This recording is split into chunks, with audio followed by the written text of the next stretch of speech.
Have you ever caught yourself in the shower thinking about how you should have said no to something you said yes to? All the time. Have you ever caught yourself thinking about how you're going to say no to things? It's too hard. Well, look no further, because today we're going to be talking about how to say no. Today we're going to be talking about the art of saying no. My name is Anuli. I'm Hannah. And welcome to another episode of Unscripted. So a couple things that we're going to talk about today, as Anuli said, is how to say no and how we feel about that as well. So to give you a quick sneak peek, we're going to talk about verbalized summary objectives and what those are all about. We're going to talk about not making excuses when you say no, finding alternatives to doing it. We're also going to be talking about how to deal with what comes after you say no, including the guilt that you possibly feel or people's responses to how you say no. Exactly. Yeah. So let's get started. Alrighty then. So verbalized summary objectives. What are those? Well, I was listening to Ed Muzio, and he's the CEO of Group Harmonies, and he was basically saying how in the workplace, it's important to have iterated to yourself what it is that you're working on, like what projects you're doing and where your skill sets lie. So whenever you're talking about what you do with other people, you're getting that point across them. And that automatically is going to start filtering out people's requests of you that don't fall in line with what your goals are. And that's an easy way to have to prevent saying no in the first place. Do you think that you've ever experienced that in your college career? I have sometimes. There's a lot of people that, have asked me to do or help them with stuff that I possibly may not have as much idea or expertise in. But my way of going about it is either to help them with whatever information I have, or just telling them I'm not the best person to go to just because I don't know much about it. And yeah, also with that comes redirecting them to somebody who is more knowledgeable if I know of, and just being like, hey, maybe that person knows more. How about you go talk to them and help them connect? Yeah, and that's something as RAs that we're also expected and trained to do, is have a list of resources that we could point our residents to when we're not able to help them with a situation. Right. So if that's easier for you, then find that list of people that you can point other people to. If you really are the type of person that always wants to help. I know that's the way I am, is like, I'm always wanting to help people and do everything anyways, but sometimes like I just can't, because I just don't have the skill set to. So something else that's very important when it comes to saying no is taking yourself off of the autopilot mode of saying yes. I know that's something I do all the time. Is like, I'll say yes before I even know if I can do something. And that happened to me recently. I got myself in a whole predicament where I was gonna have to be in 2 places at once, and I didn't know what to do. My mom said I could just like bring an extra purse and coat and leave it in one place and just go back and forth between. That's a good idea. Yeah, right? But in the future, hopefully I don't have to get myself there. Do you find that you're this kind of person that automatically says yes, or are you able to like pause and think it through? So I feel like I used to be that person a lot before. Somebody who would just say yes on autopilot and not really think about whether I'm able to respond positively and be able to help that person or not. And it took a little bit of introspection to really realize where that comes from, right? So I found out that I would suppress that voice of reason that tells me, hey, maybe you're not available, or hey, maybe, you're too stressed out for this, or hey, maybe you have too much going on to actually make time for stuff like that. So yeah, it was just mostly suppressing that voice of reason and letting your fears take over, your fear of disappointing people, or your constant need to please people, and all of that took over, not necessarily in the healthiest way, right? And that made me that makes people continually sort of say yes and try to be available for people. Do you think that's right? Do you think you agree with that? I think I half agree. I think sometimes when I am doing things to please other people, I will say no to other things, but not for the right reasons. I'll say no to other things that are probably going to make me happy and I'd have the time to do if I wasn't doing something for somebody else. Right. I think half the time I do say yes because I really do want to help out. I really enjoy doing whatever it is. Mm-hmm. But that just as much can get you in trouble because nobody cares the reason why you're doing it. The point is that you made a commitment and you have to follow through with that now. And disappointing them after committing is sometimes worse than just saying no to begin with. You're not having people count on you for whatever it is. I think that's something I need to work on is I love doing a whole bunch of things and spreading myself thin, but eventually when there's things that I have to do because of a job, because of school or whatever it is, I have to say no to that. Yeah. When I should be making time for both, because it is, they do have to have an equal part in my life. Do you find yourself saying no to things in your personal life to say yes to things in your work or school life? Unfortunately, quite a bit.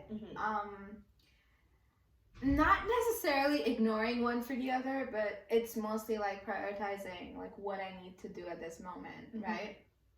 So if it's something academics and it's due next week or it's due this week and it's, higher in the level of urgency, then I will be focusing on that first. And then unfortunately we'll have to turn down everything else that I need to do. But the same way, like if there's nothing urgent and I feel like I am in a position to help people out and do things that people want me to do, then sure. Yeah. And I think that's a lesson that could be taken away from this podcast is to sit down, think to yourself, what are going to be your priorities for today, this week, this month, this semester, whatever it is, so that it makes it easier and more natural for you to say no for things that fall lower on your priority list, even if it is something that you want to do, because sometimes your academics are going to have to come before your relaxation time or before you hit the gym or hang out with your friends in your personal life. And that's just the way it's going to have to be sometimes. And that's okay when it's for an appropriate amount of time. I think that also comes with practicing to say no. And when you're able to... my mom should just be on this podcast. I keep saying everything that she told me. She always told me growing up, practice makes permanent, not perfect. Yes. I've always practiced saying yes to everybody, and it's semi-permanent now. So if you start practicing to say no, though, it's going to take away that permanent yes, I think. Would you agree with that? I absolutely do. Again, like, practicing is not just going to be like, just the act of saying no, but it will also put you at ease with all the emotions that are associated with it, right? The whole aftermath of it, or the fact that you feel you've put somebody else in a position of discomfort just because you want to put yourself first. And that's not necessarily being selfish. It's just catering to yourself, right? Yeah. So it's not necessarily being selfish. So yeah, just practicing saying no. And not necessarily just saying no and walking away. Yeah, no, like not just for the fun of it. Just for kicks, I'll say no. No, whatever. Just the act of putting yourself first really can open doors for you. Yeah, and when you're practicing to say no, it can be because I was thinking about like when I was reading information on practicing how to say no and stuff like that. I was thinking, well, what if it's important to the other person that I do this thing, or what if it's important to me that I do it? Find those times in life where it's it's a minor inconvenience to you, and you saying no to them is going to be a minor inconvenience. Hey, you want to go get dinner later on? Whatever. Oh, when you really have to study? Sorry, no, I can't. Yeah. I can't. And the marriages are going to have one less person out of 5 at dinner, and that's fine because you're going to see each other tomorrow. It's not a terrible deal to them, and you are still saving yourself the inconvenience from taking your time away from your studies, for example. So saying no to these minor inconveniences in the long run are going to help you be able to say no to more pressing matters in the future. Yeah. Right? Sounds good. Okay, let's cut here. And then, let's see what we're going to do for the rest of the podcast. Do you want to film tomorrow at 3? We'll just really quickly bang it out, half hour. I don't know. I'm not really sure. Okay, well, I mean, if it's only going to take a half hour, what could you be doing? Like, it's a weekend, and we're both free. I mean, how often are we both free to, film it? So let me 3 o'clock. Easy, really quick. I mean, I have something going on Monday, but I don't know, I guess. I mean, me too. Yeah. Okay, so 3 o'clock tomorrow. Okay, I guess. Okay, cool. And worst case scenario, takes until 4. By the time we edit, upload, 4:35, and done. And maybe we can get dinner after. That's always fun. I guess, yeah. Okay, cool. Don't do what I did. You absolutely do not have to put yourself in a position where you're forced to say yes. I don't know if you guys noticed, but the way Hannah was urging me on and putting words into my mouth, I wasn't even saying yes to you, but you were like, okay, yes. And I felt pressured to say yes, because then you were so excited about dinner and filming, and I was like, okay, well, I guess. And then you just took me for a ride. So, I feel like that's something that a lot of people have a problem with. Do you agree? I agree. And what I like that you did was you didn't really give an excuse to why you couldn't. Yeah. I think something that we often do is we say, no, sorry, I have this happening. I can't do it. Really, you never owe anybody an excuse to why you say yes, no, maybe so. I think when you give people an excuse as well, that gives them the power to judge whether or not that's important. Yeah. So it's a good thing that you didn't say, sorry, I have this club meeting, or sorry, I just want to kind of sit in my room and not talk to anybody at that hour tomorrow anyways. So that's something important you could do as well. Yeah. One thing that this brings up is how else would I have tackled that situation, right? So one thing that we talked about was bringing up alternatives. So Monday clearly wasn't working for me because of that test that I have to study for, and everything else that's going on. But how about I give you some alternatives? Do you think that could have worked? Yeah, I think definitely, especially when you do want to do something with the person. I mean, we do want to film so we can have these episodes out for you guys. It's something that we need to do. So when you can, give alternatives. If it's not going to be too much of a hassle for you to do that for yourself either. Yeah, I could have been like, okay, Monday is a little stressful, but maybe not Tuesday. So what do you think about Tuesday? Maybe we could get together and film on Tuesday. Exactly. Yeah. And you also never owe anybody a response right away. Yeah. So if you know, actually, like, Tuesdays are my long class days, but I can do Wednesday morning. Yeah. Then you say that. Or if you feel like you need to think about it, think if you even want to do it, think you need to check your schedule, think you need to get back to somebody else before you can make another commitment, say, I'll get back to you by tomorrow morning. I'll get back to you by whenever. Because, I mean, if the person is also asking something of you, it is sometimes of importance to them as well, especially if it's like a work situation. They are going to need to know from you. So if you can, don't just say, I'll think about it, and never let them know, and they're there waiting for you on the other end of the email. Like, I wonder if they know by now. Yeah. Say, I'll let you know by whatever time, and stick to that, because it's important not only that you respect your own time, but other people's time as well. Yeah, it's perfect. Should we start with mine? Yeah. Cool. All right. So we talked a lot about how to say no, and if you guys have any questions, feel free to email us or let us know, and we can address them in our future podcast. But we talked a lot about how to say no, right? And everybody gives advice on how to say no. There's tons of stuff available out there, but no one really talks about how to deal with the guilt that comes with saying no, you know? And how to deal with people's responses after you say no. Now, first, let's address the guilt part, right? What do you think about that? Like, do people really need to feel guilty about saying no? I don't think so, especially when you're saying no because you don't want to do something. I think maybe sometimes you can't help but feel guilty if it's like, I really wish I could make it, but I can't. Even in those cases though, if you can't help it, you can't help it. There is no reason to feel guilty, but that doesn't mean that you don't feel guilty. What do you think about that? I definitely agree. Like you said, like, you cannot help but feel guilty because we're all human. You know, that's our primary response. We feel bad that we cannot help. We feel bad that we cannot be there. And that's what makes us human. So we don't necessarily want to suppress that. One thing that Hannah and I have always talked about in all of our videos is embracing what you feel. You know? So embrace the fact that you feel bad because, you know, you couldn't be there for somebody. But also, you know, you could try to make alternative arrangements, so, oh, maybe not now, but how about later, Yeah. And at the base of it all, I feel like just knowing that by saying no, you're catering to your soul, that you're catering to yourself, you're catering to your needs first, which is how it should be. Because as harsh as it sounds, the only person that's ever going to look out for you 100% is yourself, your own mind, your own actions, and everything that you do should be for you. If there's one person you're going to have to live with for the rest of your life, it's going to be you. Nobody else. Exactly. And also to what you're saying about when you're saying no, it means you're catering to yourself.